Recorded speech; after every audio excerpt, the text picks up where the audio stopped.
Hi, ഇന്നൊരു Sunday ആണ്. ഞാൻ മനോജാച്ചൻ്റെ വീട്ടിലാണ്. ചർച്ച കഴിഞ്ഞ് വന്നപ്പം എന്ത് കഴിക്കണമെന്ന് ചോദിച്ചപ്പം റിജുവിനൊരാഗ്രഹം ചക്ക കഴിക്കാം. പിന്നെ ചക്ക കഴിക്കണമെന്ന് ആര് പറഞ്ഞാൽ ഞാൻ പിന്നെ അവരുടെ കൂടാണ്.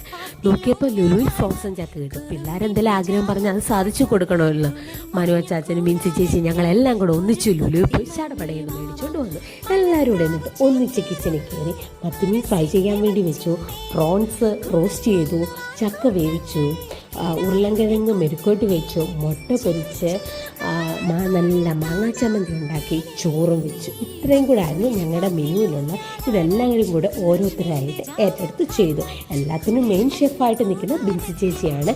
നമ്മുടെ നാട്ടിലൊന്നും കടുവറുത്തൊന്നും ചക്ക വേവിക്കാറില്ല, പക്ഷേ റിഞ്ചു അതിങ്ങനെ ചെയ്യാറുണ്ട്. അപ്പം പിന്നെ അങ്ങനെ നടക്കട്ടെ എന്നായി. ഇത് പിന്നെ അങ്ങനെ ആണെങ്കിലും ഒരേ സ്റ്റേറ്റിൽ നിന്നാണെങ്കിലും ഡിഫറെൻറ്റ് രീതിയിലായിരിക്കും നമ്മളെല്ലാം കുക്ക് ചെയ്യുന്നത്. ഒരേ സാധനം പല രീതിയിൽ കുക്ക് ചെയ്യാൻ നമ്മുടെ മലയാളികൾക്ക് അറിയാം. ഈവൻ എല്ലാ വീട്ടിൽ പോലും ഓരോന്നും കുക്ക് ചെയ്യുന്നതിന് ഡിഫറെൻറ്റ് സ്റ്റൈലായിരിക്കും. അത് പറഞ്ഞു വന്നപ്പോഴാണ് ലുലുവിലെ ഫ്രോസൺ ചക്കയെക്കുറിച്ച് പറയുകയാണെങ്കിൽ ഇറ്റ്സ് ഓക്കെ എന്നേ ഉള്ളൂ.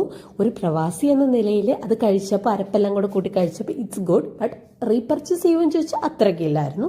പിന്നെ നാട്ടിൽ നിന്നൊക്കെ വിട്ട് നിൽക്കുമ്പം ഇങ്ങനെ റിലേറ്റീവ്സും ഫ്രണ്ട്സിൻ്റെ കൂടെ ഒക്കെ പോയിരുന്ന് കഴിക്കുന്നതും ഫുഡ് ഉണ്ടാക്കുന്നതും കഴിക്കുന്നതൊക്കെ പ്രത്യേക ഒരു ഫീലാണല്ലോ. ഇടയ്ക്കിടയ്ക്ക് ഞാൻ മനോജാച്ചൻ്റെ മിൻസി ചേച്ചിയുടെ ഒക്കെ അവിടെ വരാറുണ്ട്. ഇഷ്ടമുള്ളതൊക്കെ എനിക്ക് അവരുണ്ടാക്കി തരാറുണ്ട്.